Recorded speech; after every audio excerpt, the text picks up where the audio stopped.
We have another special visitor and guest with us here today. The January jobs report, which we all saw came out this morning, is disappointing and underscores the need to act swiftly to deliver immediate relief to American families. The bottom line is our economy is digging out of a hole worse than the depths of the Great Recession and moving at a crawling pace. Today we're joined by a member of the Council of Economic Advisors, Jared Bernstein, who will walk through the numbers reported today by the Department of Labor and how they serve to underline the urgency for the President's rescue plan. Go ahead, Jared.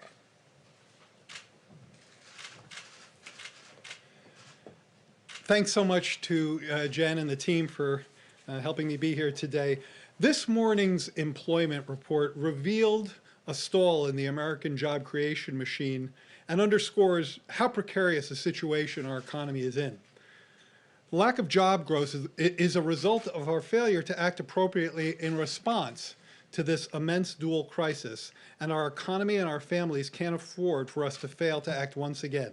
Strong relief is urgently and quickly needed to control the virus, get vaccine shots in arms, and finally launch a robust, equitable, and racially inclusive recovery. Getting to the numbers of the report, the economy added 49,000 jobs in January after losing 227,000 jobs in December. The three-month trend, I find it useful to smooth out these monthly numbers over a few months, and the three-month trend is a week 29,000 jobs per month. Downward revisions to the data in November and December totaled 160,000, so those are negative revisions to those months' earlier reports. And the economy, as I mentioned, has averaged 29,000 jobs over the past 3 months. Now, if you compare that to the trend over the prior 3 months, that trend was closer to 1 million. So you see a really very significant downshift in the pace of job creation. This pace is far below the rate necessary to pull us out of the pandemic jobs deficit. There are about 10 million fewer jobs now relative to February. The unemployment rate fell to 6.3%, which still remains almost 3 points above the rate in February 2020 of 3.5% before the pandemic. Over the same period, more than 4 million workers have dropped out of the labor force. If you drop out of the labor force, you're not counted in the unemployment rate. And those dropouts have been disproportionately women. It's clear that there's a need for urgent and sustained action for the duration of this crisis. In January, according to the Bureau of Labor Statistics today, just under 15 million people reported they were, quote, unable to work because their employer closed or lost business due to the pandemic. This number has been about the same since October after falling in the wake of the implementation of the CARES Act from May to September. Long-term unemployment has risen. This is a great concern of the administration, reflecting the duration of the economic crisis and the fact that the virus was unconstrained during most of last year. Almost 40% of the unemployed in January had been so for half a year, 27 weeks or more. This 40%, that's an elevated rate, and it represents a shift from temporary layoffs to permanent unemployment. Workers of color have been more likely to lose their jobs than white workers. In January, the unemployment rate for black workers was 9.2% and was 8.6% for Hispanic workers compared to 5.7% for whites and 6.6% for Asian workers.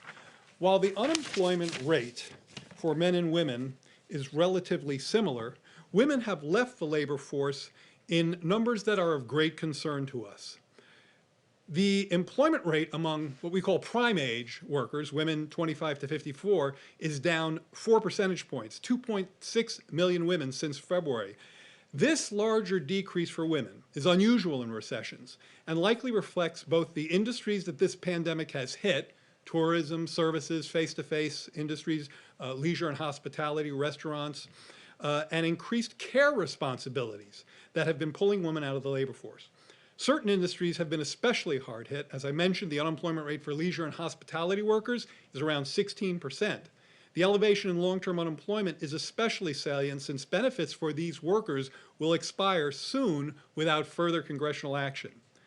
Today's report is yet another reminder that our economy is still climbing out of a hole deeper than that of the Great Recession and needs additional relief to ensure that the pandemic can be brought under control, that families and businesses can stay solvent and make it to the other side of this crisis, and that workers can feed their families and keep a roof over their head. With that, All right, I'm going to be the moderator. Trevor. Thanks for that summary. So a couple of questions related to this. First, as far as the $1,400 checks, Jared, do you think that, is there any economic argument for why those shouldn't go to a broader group of people? Is there any argument for raising the threshold that you would need to qualify for that? And then I have a follow-up as well. I think the key argument there is that there are families throughout not just the lower part of the income scale, but in the middle part of the income scale that have been suffering and doing everything they can to get through this crisis.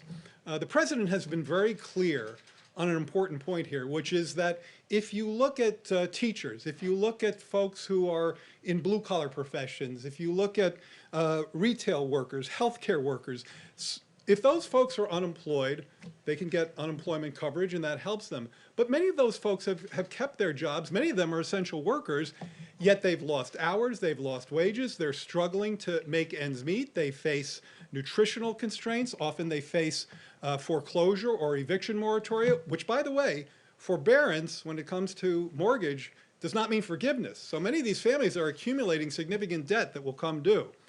Now, in terms of the parameters, you've asked about this. Let's do just a little bit of wonky policy analysis, if that's okay. There are three parameters in play here when we're talking about the checks. There's the thresholds, where they come in. There's the level. The president has been firm on 1,400 as a level, which, plus the 600 gets you to 2,000. And then there's the phase out.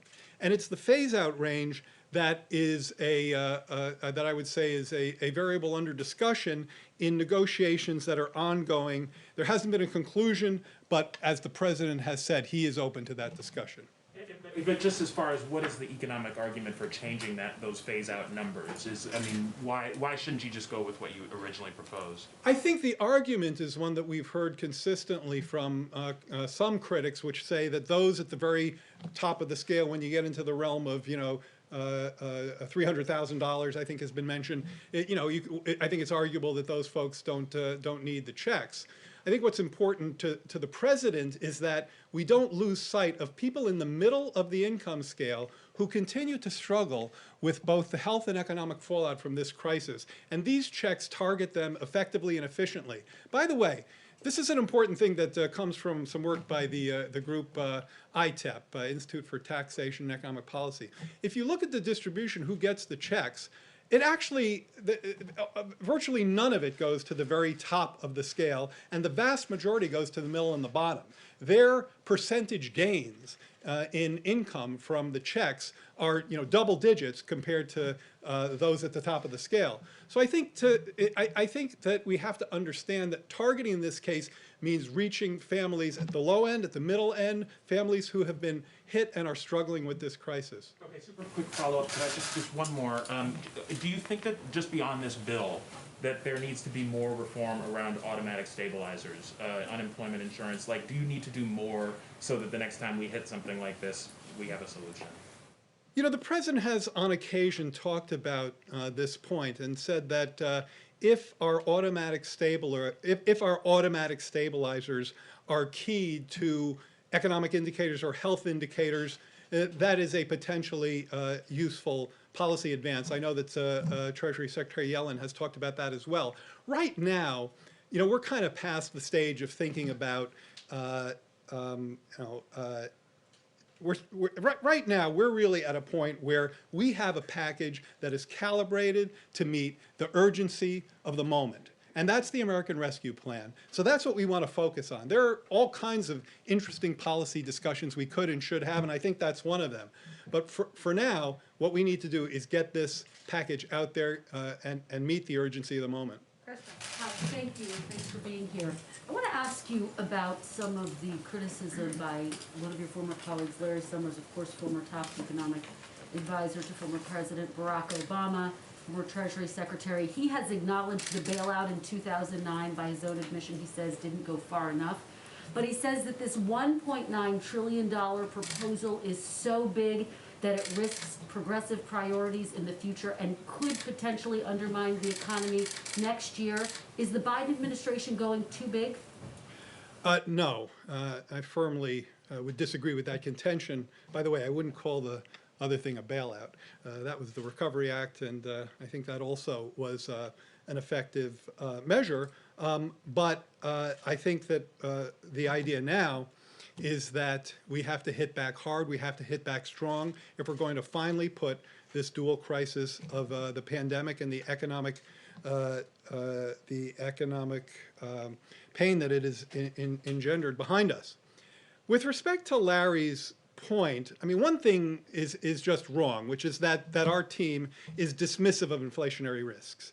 We've constantly argued that the risks of doing too little are far greater than the risk of going big, providing families and businesses with the relief they need to finally put this virus behind us. Second, I want to quote Fed Chair Jerome Powell, who strongly reiterated this view the other day, I think it was just a week or so ago, that inflationary risks are also asymmetric right now.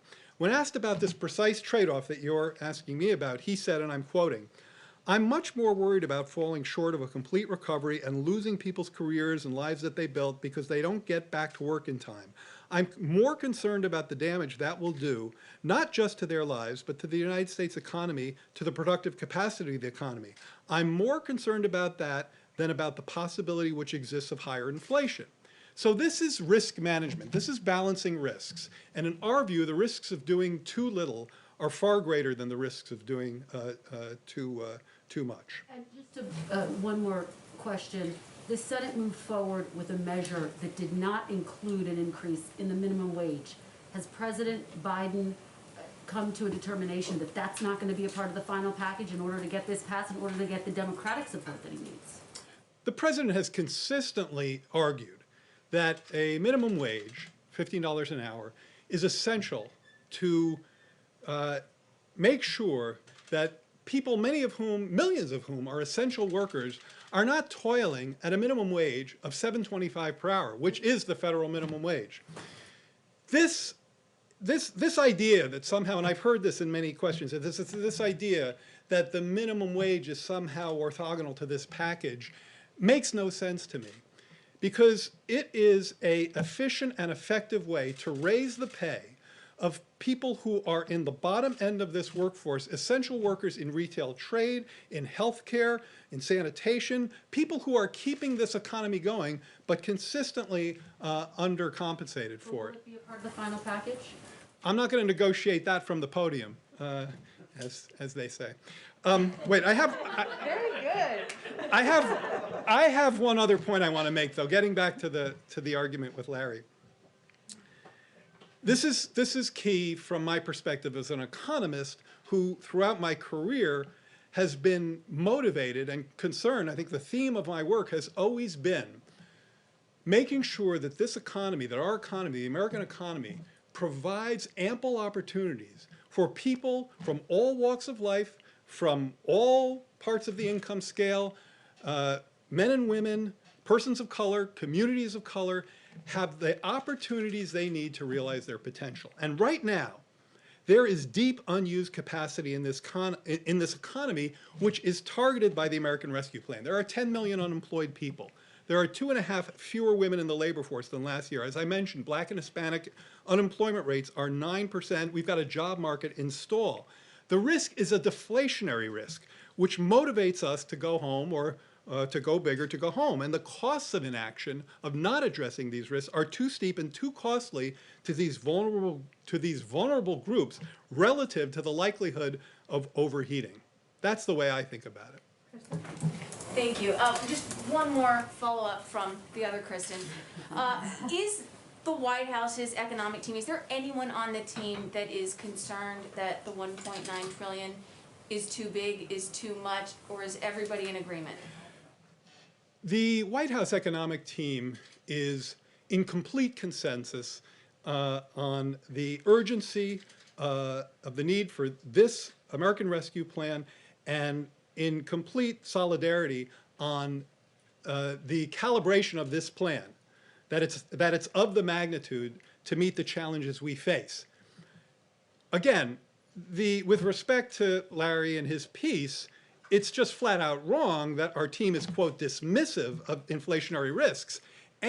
maybe Janet Yellen is our Treasury Secretary, okay? She knows a little something about inflationary risks and has tracked that kind of, has tracked that economic issue forever. I just quoted from you from Jerome Powell, whose job is to manage that risk against the risk of slack in the job market, against the risk of persistent unemployment, against the risk of people getting stuck in joblessness so they can't get back out and get back into the job market, against the risk of scarring in the economy, meaning not doing enough about current damages so that they become permanent damages and people can't get back into the labor market. And businesses that should and would be viable on the other side of this crisis fail because we haven't taken the steps to get them through to the other side of the crisis. So the team has all of our oars in the water pulling in exactly the same direction on that.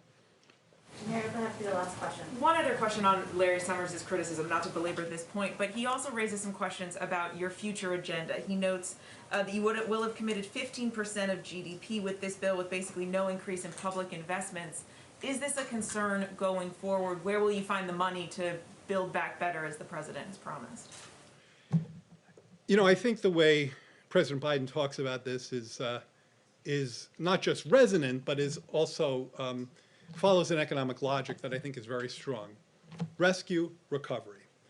The rescue plan, the American Rescue Plan, gets this economy and the families and the businesses in it to the other side of this crisis by finally controlling the virus, producing, distributing the vaccine, and giving people the relief they need to get to the other side. But simply getting back to where we were is a bar that's far too low for the Biden-Harris administration. And that's where Building Back Better and the recovery plan comes in. These are structural changes, by the way, many of which, as the president has said, permanent programs should be paid for. So these are structural programs that, not in a cyclical sense, dealing with kind of getting to the other side of the crisis, but deal with the structural challenges we face in climate, in education, in care, in poverty, in racial discrimination. And I am, and infrastructure, I am wholly confident in this president and this administration's ability to go forth and make a strong case for rescue now, get the economy the other side of the crisis, pursue the recovery, the Building Back Better agenda. As I say, I'm confident about that. One point and then I'll stop. Infrastructure, I get asked about this a lot. And the implication kind of the question is that, well, infrastructure is a Democrat thing and you'll have a hard time with that. Let me tell you a little anecdote. I was testifying sometime a year or two ago in the House. And when I finished my testimony, a couple of Republicans, and I won't name them because this was a private moment, pulled me aside and said, hey, Democrat, come here. And they said, we want to do infrastructure, but we can't do it because our boss, President Trump, doesn't have a plan. The plan was really an asterisk. There are, I guarantee you, there are politicians on both sides of the aisle who are champing at the bit to make investments in public goods in this country, to do an infrastructure bill that repairs not just maintenance, but gets into clean energy, into broadband, into the kinds of investments that you've heard the president talk about. So I am confident that we work on rescue now, we'll get to recovery next. Thank you. Thank you, Jared, so much. Thank you. Thank you. Well, people often ask me what my favorite part of this job is. It's I get to call up Jared Bernstein or Jake Sullivan and talk to them about questions and bring them in here as often as we can, and that's how it should work. I have a couple of items at the top just to go over and update you all on. First, let's see. At 3 p.m. this afternoon, Vice President Harris and Secretary of the Treasury Janet Yellen will hold a virtual roundtable with participants from local Black chambers of commerce from across the country to discuss the importance of passing the American Rescue Plan. Local chamber representatives will share on-the-ground experiences during this crisis, ask the Vice President and Secretary questions, and discuss how small businesses in their community are faring right now and what they need. A brief note on the tragic deaths of 2 FBI special agents earlier this week. Acting Attorney General Monty Wilkinson will lead the delegation to both Special Agent Laura Schwarzenberger's memorial service on Saturday and Special Agent Daniel Alphen's memorial service on Sunday. At the request of the President, Homeland Security Advisor Dr. Liz Sherwood Randall will accompany the Acting Attorney General to Sunrise, Florida this weekend to attend both services. Last item, tomorrow the White House, and I have a week ahead. Tomorrow, the White House will launch a new effort for the President to regularly communicate directly with the American people. This was a question one of your colleagues asked earlier this week. There is a time-honored tradition in the country of hearing from the President in this way, from FDR's fireside chats to Ronald Reagan establishing the weekly presidential radio address. President Biden will continue that tradition, and we expect it to take on a variety of forms. The inaugural edition will be a conversation between the President and Michelle, who lives in Roseville, California, and lost her job at a startup clothing company because of the pandemic. Look for that tomorrow on the White House digital channels. Finally, next week, the President will be focused on engaging with bipartisan groups on the American Rescue Plan and other key priorities, including current vaccine distribution and national security. On Monday, he will virtually tour a vaccination center. On Wednesday, he will visit the Pentagon to meet with the Secretary of Defense. And on Thursday, President Biden will visit the National Institutes of Health. So with that, Zeke. Thanks, Jen. A couple of quick questions for you. Why is the President going to Delaware this weekend? He is from Delaware and has a home there and is going to spend the weekend with his wife and family there. But the guidance from the Centers for Disease Control and Prevention, as you know, in the White House briefing just a couple of hours ago, was the big X over airplanes. People should avoid travel. Is there an exception to that policy? Well, the key, Zeke, is ensuring that people don't take steps to make others vulnerable in our effort to get the pandemic under control. As you know, any president of the United States, Democrat or Republican, obviously takes Air Force One, a private plane, when they travel. Delaware is his home, and so he looks forward to spending the weekend there and some time with his family. Changing gears a little bit, we know that the President's been vaccinated. Has he been receiving regular tests for the coronavirus while he's been here at the White House? We haven't seen, since the transition, sort of an update on his testing. I'm happy to get back to you on that and provide you an update. He has, as you know, received his second vaccination, which was done in public. And then a follow-up question from a couple of weeks ago, you were asked about the President's policies towards federal executions. Does the President plan to put in place a blanket federal moratorium again? The President has spoken about his opposition to the death penalty in the past, but I don't have anything to predict for you or preview for you in terms of additional steps. And finally, just one last one, sorry, on the speech. It's okay. It's Friday. We've got to get it all out. There's a very different tone from the President. So when did the President recognize that continuing to negotiate with Republicans wasn't going to lead him anywhere, and they sort of had to embrace his proposal and get on board the train before it leaves the station? It seems that the time for negotiation is over. It's now that the President's trying to get this thing passed. Well, I wouldn't say that's an accurate characterization of his view or the view of any of us. Just to note, even as the package is moving through a reconciliation process, there is a great deal of time. The process enables for time for negotiations through committee work, which will happen next week. And also the majority of reconciliation bills in the past have been bipartisan. And so we certainly are hopeful that there will be opportunities for amendments from Republicans, amendments from others across the board to be a part of this process moving forward.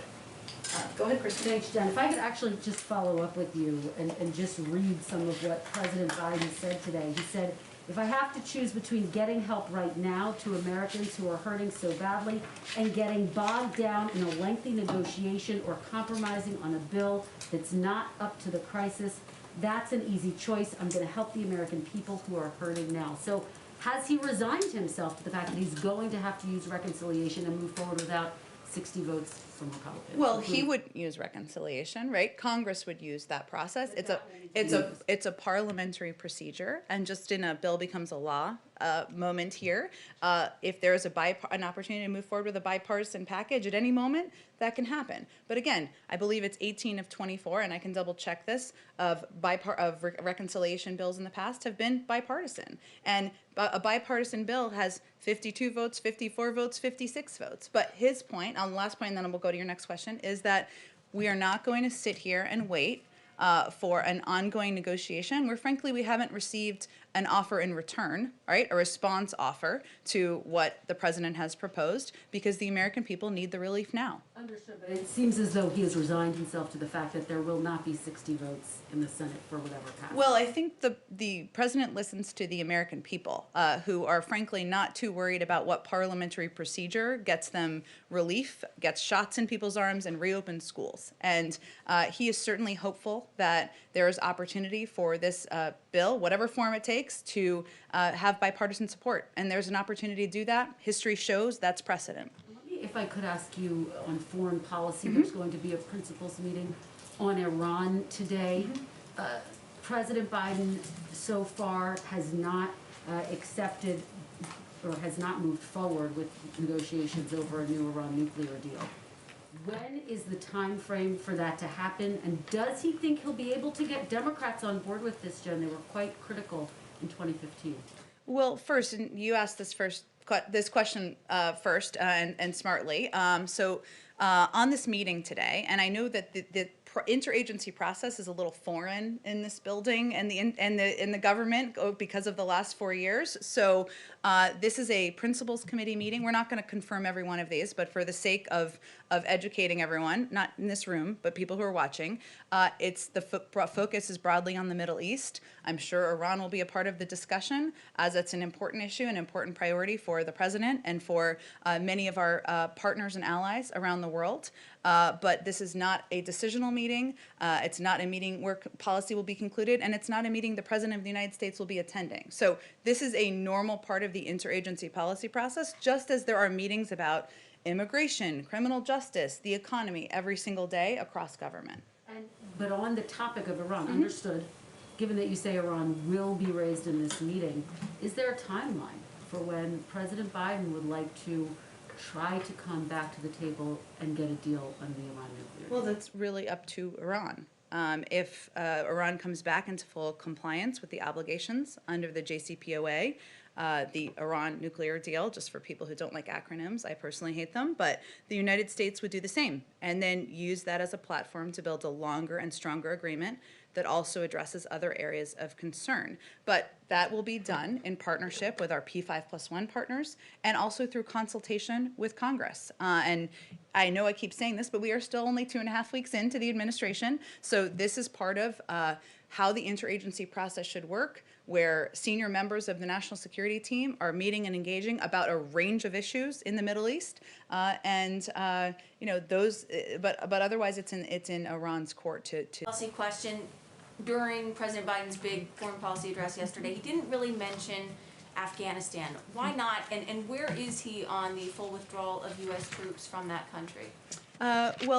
Appreciate your question, because it was not meant to be a comprehensive foreign policy speech, and he will have a lot more to say about foreign policy and his approach to national security in the weeks ahead. But there were a lot of topics that weren't discussed because it wasn't designed to give the overarching Biden doctrine or give his comprehensive view on every issue globally, in part because there are interagency processes that will be ongoing. Consultations with our partners and allies are a key part of our policy development, as is consultations with members of Congress. So there's nothing I have in terms of an update as it relates to Afghanistan at this point in time, but he will have more to say on foreign policy in the weeks ahead. Okay. And what is being done about, what is being done, what could be done to provide COVID testing to migrants at the border? Because right now the U.S. Customs and Border Protection is saying that they're having to catch and release some migrants without giving them any kind of COVID test before they're entering the community. So what is being done? What could be done? Are you suggesting they're letting people in across the border without testing them, or just tell me a little bit more about They're what you're being released. They're having to, because of the executive order that the president signed earlier this week. Which executive? Which one? Rescinding President Trump's policy, which stopped catch and release. They're saying that they're having to release some migrants into the community before they know for sure that they do not have COVID, and they're worried that it could spread in the community. Is there anything being done at the federal level to make sure that this is not contributing to the spread of coronavirus in this country? Well, certainly the reason we've put in a number of protections in terms of travel and otherwise is to keep the American people safe. But I haven't seen that report. I can't validate the accuracy of it, but I'd certainly point you to the Department of Homeland Security for more specifics about what's happening at the border. Go ahead. Thank you. You continue to say that you're hopeful that Republicans will still get on board, you can achieve bipartisanship. But we haven't seen any movement on the Republican side. The fundamental differences remain the same. What gives you hope and optimism that Republicans are suddenly going to come around here? Well, I think one, the vast majority of the American people support this this package that would bring relief to American families, that would get shots in the arms of the American people, and would help reopen schools. Those are not Democratic ideals. They're not Republican ideals. They are American ideals. So we still keep the door open to seek ideas to make the package stronger from any Republican or other Democrats who want to bring them forward.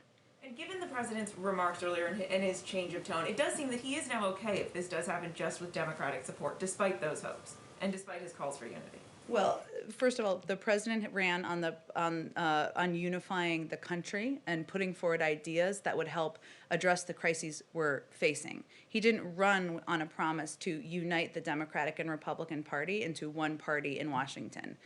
This package has the vast majority of support from the American public. This is something that people want. They want to see it pass. They want these checks to get into communities. They want this funding to go to schools. They want more money for vaccine distribution.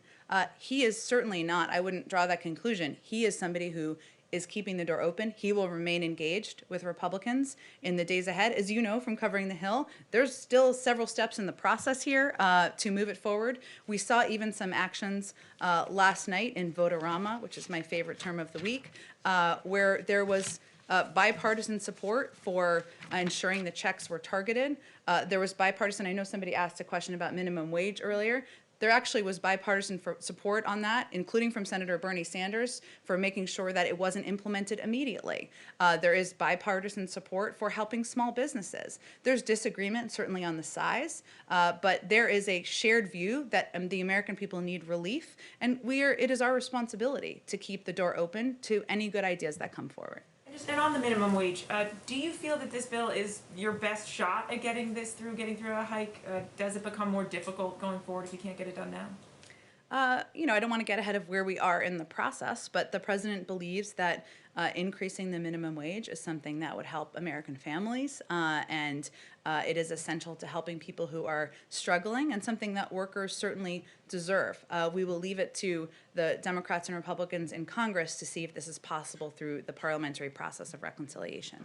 Go ahead, Karen. Jen, to follow up on that and the quote that Kristen read, but I also want to come back to a vaccine question. Sure. The president said, it's an easy choice between getting help to Americans who are hurting or getting bogged down in negotiations. What's his definition of bogged down? What's a timeline looking like? Like for him, who's been involved in negotiations for many years, what does bogged down mean? It means bogged down. It means I'm not going to set a timeline. I understand the desire and interest in that, but urgency means he is pleased to see that members of Congress, that Leader Schumer and that Speaker Pelosi are moving this forward rapidly.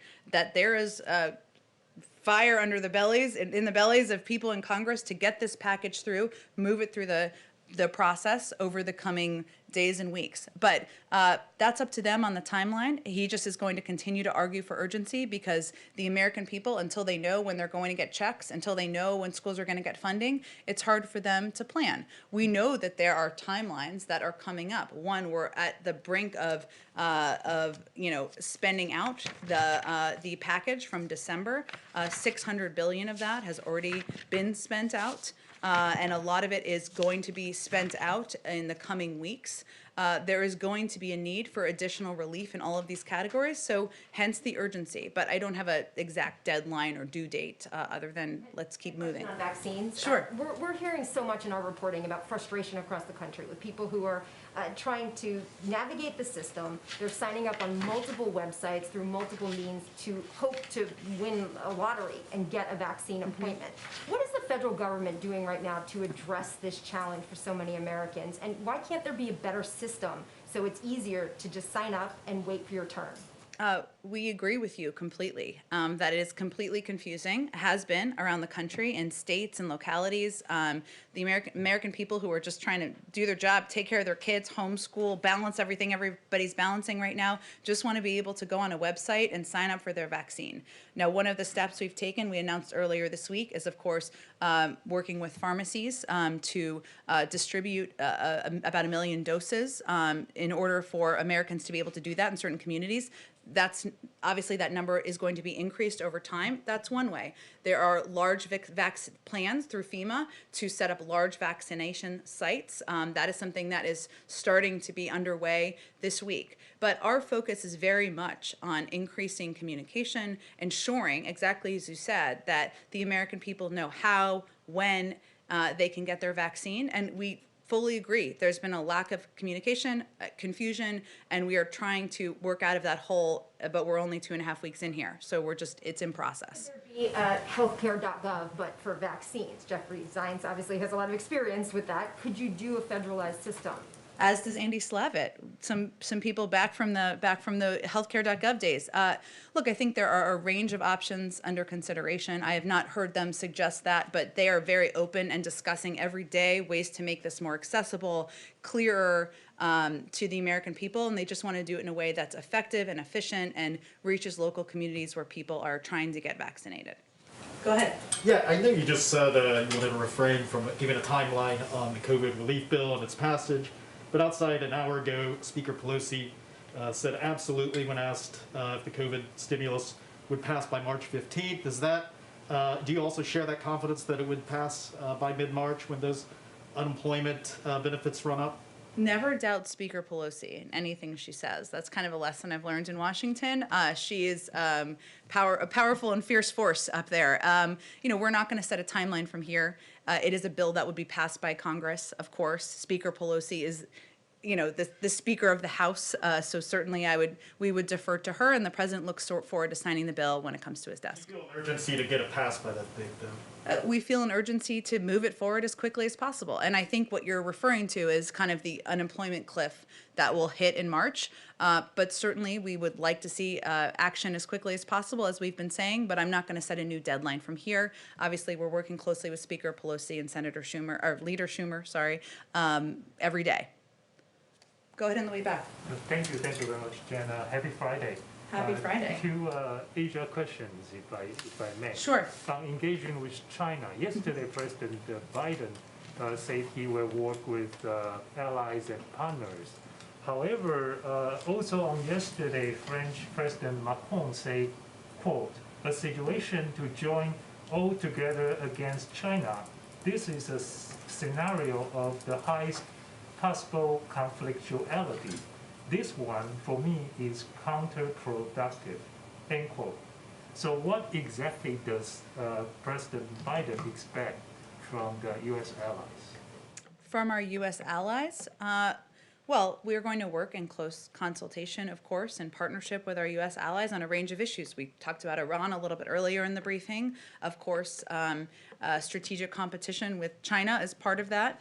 But I can only really speak for what our policy is here from this White House and the United States. This administration sees the United States as engaged in strategic competition with China, and technology is a central domain of that competition. We should have no illusions about China's objectives, which are to undercut America's long-standing technological advantage and to displace America as the global leader in cutting-edge research and development and the technologies and industries of the future. The national security and economic consequences of allowing that to happen are simply unacceptable. That's certainly what the President conveys in his conversations with our partners and allies. But this is a major reason why the President is committed to making major investments in science and technology research and development, as well as supply chain security. And we will leverage the full breadth of authorities available to us to protect U.S. national and economic security interests. That's our position here, and obviously he will communicate that to allies and partners as he's having engagements with them. Did you have a second question? Actually, Asian American women actually have the highest jobless rates for the past 6 months. And a report indicates that's because of racism during the pandemic against them. So other than signing the memo, what President Biden can do to reduce the racism against Asian Americans and help them to actually like find a job or to deal with their current situation. Well, certainly one of the things that he can do is speak out against racism of any form, but also how it impacts a range of communities. Asian Americans, of course, communities of color. And one of the factors we've seen in data about COVID, of course, is that the pandemic has had an undue impact on many communities, including many communities of color. I don't have the exact data on Asian American communities specifically, though I'm happy to check on that. But his focus is on getting the pandemic under control in order to help provide a bridge to economic relief and recovery, and that's one of the ways he can help address that. Go ahead. Thank you, Jen. I have two rather quick questions, then a little bit more meaty one, if that's okay. I like the setup so I can know what to prepare for. Go ahead. Okay, so the first quick one. I'll frame it as a yes, no, or maybe, perhaps. I never like those questions, but go ahead. Will President Biden use the power of the bully pulpit to help cajole teachers who are unwilling to go back to schools to go back?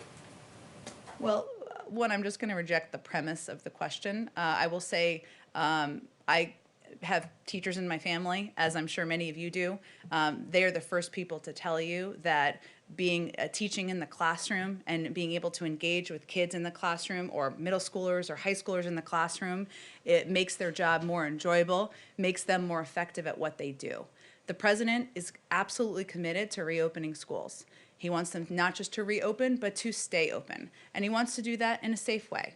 And we're going to rely on CDC guidance, which again is not officially out yet, to determine the best way to do it. But there are several mitigating factors that we've seen in data to date that will help make it safe. Of course, vaccines are part of that, but so is masking, so is social distancing, so is ensuring that schools have the ventilation and the facilities that they need in order to do it safely. That's our focus. So the president's focus is on, and that's one of the reasons why he's out advocating for the American Rescue Plan. Part of that is funding so that schools can do exactly that. That sounded like a yes with an asterisk. Safely. If you are the spokesperson for the White House, you could certainly say that, but you are not. But you can ask me another question. My second quick question is last year, OMB and the Justice Department made it so that 3 cities, New York, Seattle, and Portland, could be disfavored for federal grants. They were deemed, quote, anarchist jurisdictions for allegedly tolerating rising crime or violent protest.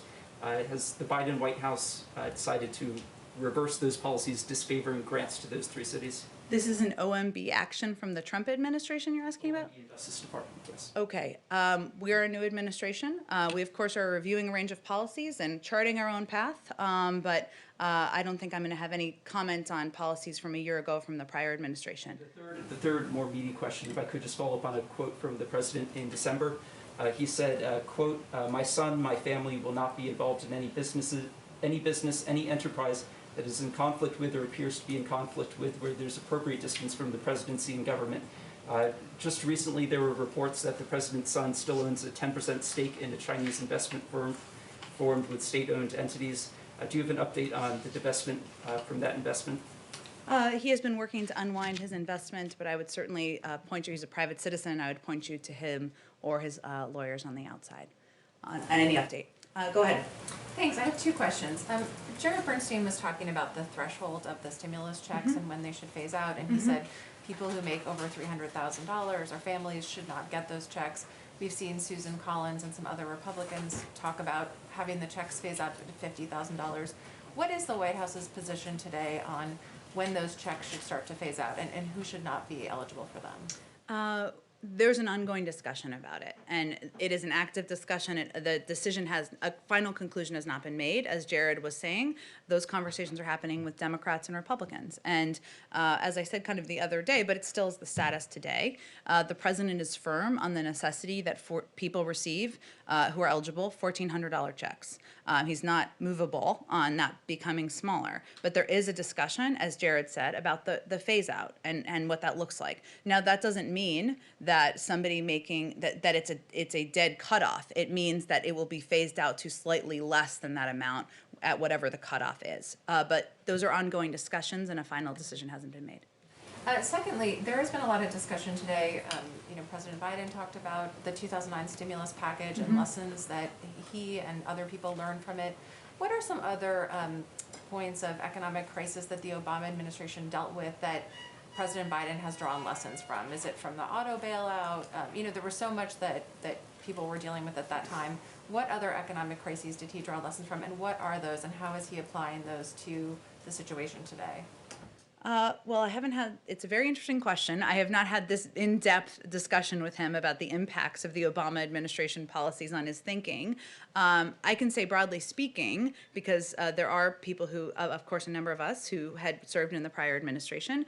Of course, there are lessons about ensuring we act swiftly when the American people need relief, looking for bipartisan support, which is something certainly the former administration also did. There's also lessons we've learned about how we sell the packages that we're putting out there to the public. And that's one of the reasons why we bring in some of our economic officials or policy experts so that they can help lay out for all of you and hopefully for the public the thinking behind how packages are designed. And also that we need to continue to think about how we break down these packages for the public to ensure we're explaining why we're doing what we're doing. It's not just a $1.9 trillion package, right? It is a package that has funding to reopen schools. It is a package that it has funding to help ensure cops and firefighters can stay in their jobs. It's a package that will get vaccines in the arms of Americans, and it's a package that will ensure that the 1 in 7 Americans who don't have enough are concerned about putting food on the table are able to do that. So those are some of the lessons, but I don't have anything more about what he's specifically drawn from it. Seems like part of that lesson is to not wait for Republicans forever. It seems like you want to move quickly. The president wants to move quickly, as he talked about back on the campaign trail, too, because the American people need relief now, and then we don't have the luxury of waiting months to deliver that relief to them. So that is about reacting and responding to the needs of the American public at this moment in time and the crises we're facing. Go ahead, Kristen. Jen, thanks. I'd like to follow up on the issue of school reopenings. Dr. Walensky had said at a previous briefing there is increasing data to suggest that schools can safely reopen and that they can safely reopen without teachers getting vaccinated. You then said the official CDC guidance is not out yet, but there is some urgency to this because schools are making their decisions right now about how and when to reopen. So does the Biden administration have an assessment today about whether schools can reopen with or without teachers getting vaccinated? Well, first, the guidance will come officially from the CDC, as Dr. Walensky, who leads the CDC, would certainly convey to you. And what we're all conveying, and what I just did a few minutes ago, is convey that there's a lot of data that shows that it is, of course, we're looking at vaccines. That's an important part of keeping teachers and the American public safe. But we also need to look at other mitigation steps, I should say, including masking, social distancing, proper ventilation in schools. And the urgency should prompt Democrats and Republicans, many Democrats are, to come together to support the American Rescue Plan so we can get schools the funding they need. Schools are planning, but many of them don't have the funding they need to take the steps necessary to reopen. Do you know when the CDC specifically is going to put out that guidance? I would certainly point you to the CDC for more specifics on that. Go ahead, Anita. Thank you. Do you have a sense at this point of when the cabinet nominations will go through? Obviously, we're right up against the impeachment trial. This is what you all didn't want to happen, which is this delay. We don't know how long the trial will last. I'm specifically curious about the Attorney General. I know you're eager to get him in. So any sense of that? And I assume that the President has spoken to Senate leaders about that. Is there anything that can be done? Well, we are certainly hopeful that more of our cabinet nominees can move forward. We have seen a number of them move forward in the last couple of weeks, many with bipartisan support, with bipartisan votes. But you're right that getting the Attorney General through, Merrick Garland, is vital not only to the President, but should be vital to Democrats and Republicans in Congress in order to have a leader at the head of the department who can oversee an independent Justice Department and ongoing effort and review any ongoing efforts or investigations that are happening there. This is an issue broadly, the confirmations in general, he has raised in the past with members of Congress, and certainly there's an understanding about the importance of having his people in place leading agencies, but I don't have anything specific for you to update on the timeline of an attorney general being confirmed. And just generally, there's sort of no specific timeline on when these might be done, just as soon as possible, no timeline? Certainly, Anita, as soon as possible. We are confident that the Senate can walk and chew gum at the same time. As you will know, there was a delay in part because of the need to agree on a power sharing agreement. Obviously, we're past that. And certainly, given many of the comments, including from many Senate Republicans about the qualifications of our Attorney General, the President's Attorney General nominee, and the value that I think and hope we all share to have an independent Justice Department, we're certainly hopeful they can move forward as quickly as possible. Really quick housekeeping, excuse me, sorry. Sure, go ahead. About next week. You mentioned a couple things that he's doing next week. One, on the Pentagon visit, should we be expecting speeches like we saw yesterday at these? I think Jake mentioned that he'll be doing a round of visits, so should we be expecting a speech at that event next week? That's a great question. I don't think we're fully cooked yet in the process. Certainly part of his effort is to thank civil servants and members of the military, of course, for the work they do every day protecting the American people. But in terms of what format the event will take, we're not quite there yet in our planning process. The other thing about next week, you mentioned a couple things, but you didn't mention meeting with members of Congress on the bill. I assume some of those meetings are going to happen next week. Can you tell us about any of those specific things? Will they come over here? Or? Well, many of them will be on recess. But he will be engaged, of course, continue to be engaged with members of Congress. Often those come together the day before or the night before, and we will, of course, keep you updated as those engagements happen or are planned for next week. Go ahead. So we know the president's doing an interview before the Super Bowl on Sunday. I mean, I'm guessing that's going to be an opportunity to reach a huge audience with your recovery plan. Mm-hmm. Is that going to be what he's going to use it for? And I guess also I'd like to know how will the president be watching the game and who he'll be rooting for? Who he'll be rooting for? Oh, boy. That's my first way to get hate mail from one part of the country. There's a division among our senior staff, I will admit, on this particular question, but I won't name names. The president will be watching the game in Delaware with his family, of course, his wife, Dr. Biden. In terms of the interview, and as you know, CBS is hosting the Super Bowl this year, and there's a long tradition of networks doing an interview with the president, so that will certainly be part of what you will see on Sunday. He, of course, the anchor who is doing the interview will ask whatever the anchor wants to ask. That's how these things occur. But his objective is certainly to convey to the American people that he knows this time is difficult. He knows it requires a great deal of sacrifice. He's incredibly grateful to the healthcare workers, to the frontline workers, to people who are working every day to keep us safe. And hopefully he will have the opportunity to reiterate the measures that we can take. Masking, social distancing, of course, ensuring that people are getting the vaccine when they're eligible to get the vaccine, and update the public on his efforts to do exactly that. If I might just ask a second one for a colleague who can't be here because Sure. of COVID restrictions, from Brian Karem of Playboy. We saw a break with Saudi policy yesterday in the Middle East. So will the Biden administration openly condemn or implement sanctions against the Saudi government for the death of Washington Post writer Jamal Khashoggi? So first, let me say and reiterate that murder of Jamal Khashoggi was a horrific crime. We are prepared to release an unclassified report with full transparency for Congress. This is the law, and we'll follow the law. Of course, the Office of the Director of National Intelligence would have further details, and I would refer you to them for additional specifics. We, of course, expect Saudi Arabia to improve its record on human rights. That includes releasing political prisoners, such as women's rights advocates for Saudi jails. We're encouraged by the release yesterday of 2 dual national American Saudi citizens. We hope to see further progress over the next coming months. And as noted in a couple of areas we've talked about, there's an ongoing review, of course, of our policies. You saw the president make an announcement yesterday about our engagement in Yemen, which of course is directly connected. But again, there'll be ongoing discussions and reviews by our national security team, and I don't have any policy decisions to read out for you or predict for you at this point in time.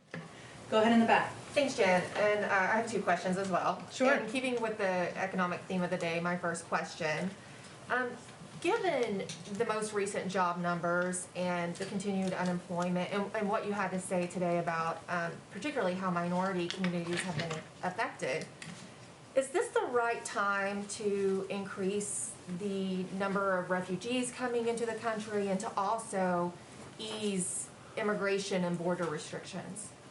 Well, the president fundamentally believes that having a humane and moral immigration system in place strengthens our country, strengthens our economy, and many business leaders across the country have said exactly the same thing. The most powerful step that can be taken now is to pass the American Rescue Plan, because that is a step that economists across the board have said would help expedite economic recovery, help expedite getting people back to work. And without it, we will be years behind, according to a lot of economic data, where we need to be. And then from the public health aspect of it, considering the coronavirus numbers are still where they are, the president has enacted more restrictions on travel restrictions, including South Africa. How does that play into it with his immigration and refugee policy? Sorry, I'm not sure I'm understanding your question. Well, I mean, considering the coronavirus numbers where they are and that we're doing more restrictions on travel, does that not also then affect refugee policy and immigration, bringing more people into the country, sort of following up on Kristen's Well, question? the refugee policy is increasing the cap. It doesn't change what our travel restrictions or our travel policies are. And of course, those are put in place to keep the American people safe. But those are not meant to do anything other than take necessary steps at this moment in time based on the advice of health and medical experts on where we need to restrict travel from. Obviously, when it's safe to undo those restrictions, our health and medical team will advise us on exactly that. And then my second question, this is going to the Pentagon. This week, the Secretary of Defense announced a stand down for the military to discuss extremism and extremist ideology. Why would the military need to stand down from enemies foreign and abroad to have these discussions? Well, my bet is that Secretary Austin and my friend John Kirby would disagree with your assessment there, but the president has tasked an overview and a review of domestic violent extremism in the country. That's coming directly from him, happening in the White House. I know that my friend John Kirby has a briefing later this afternoon, and I'd certainly encourage people to ask them more about those plans. Just to further on that, Jake Sullivan mentioned the focus on domestic terrorism yesterday from this administration. I think a lot of people want to know, how does this administration define the term domestic terrorist? In what way? Well, does that include Antifa specifically? How do you set those parameters for domestic terrorists, especially as we see, a lot of focus on the January 6th, maybe not as much focus on some of the extremism and violence in the Northwest? Well, I've answered a version of this question a couple times before, but I know everybody's not in the briefing room every day. The reason we have the review, which is not a political review, but is a review done by our national security team, something tasked, again, to take a review of domestic violent extremism, will cover incidents across the board. When they have concluded that review, I'm sure they'll have more to say on it. Okay, go ahead, Trevor. I think I've been skipping you unintentionally, I'm sorry. Just one quick foreign policy question. Just talking about Iran and China and the need to have allies that are willing to go into those kind of thorny issues with you. There's been some reporting that the EU commissioner is going to have a phone call with President Biden and propose a 6-month truce on trade tariffs. And I'm just wondering if he's open to that and whether that would give you a united front going into some of these issues. I know there's a lot of interest in trade tariffs, and that's also under a review now. I don't have anything to preview for you. I can follow up with our team on plans for a call with the EU Commissioner, and if that's being planned, we will, of course, provide you with a readout. Go ahead. Yeah, following up on the several questions about school reopenings, does the White House believe, schools are contemplating this right now, whether to go back and reopen their schools. Does the White House believe that they should hold off on reopening until the CDC guidelines are out and until the American Rescue Plan is passed? Well, I think some schools are looking for that guidance and also looking for funding. Obviously, different jurisdictions make decisions, but we are hopeful that when the CDC guidelines are out, that will provide some advice, or from a medical, more than that, specific guidance from our health and medical team, the expertise of Dr. Walensky and her team on exactly what mitigation steps can and should be taken to reopen schools safely. But for schools in the moment right now, weighing whether they should reopen, you don't have a recommendation one way or the other, just to wait for the guidelines, or just trying to clarify? We'll have the, I'm not going to get ahead of what the guidelines are. I think there are different jurisdictions that make different decisions. A lot of school districts are certainly waiting for those guidelines, but also waiting for additional funding so that they can reopen schools safely, make sure teachers are safe, students are safe, and families can feel confident in their kids being at school. Go ahead. Thank you.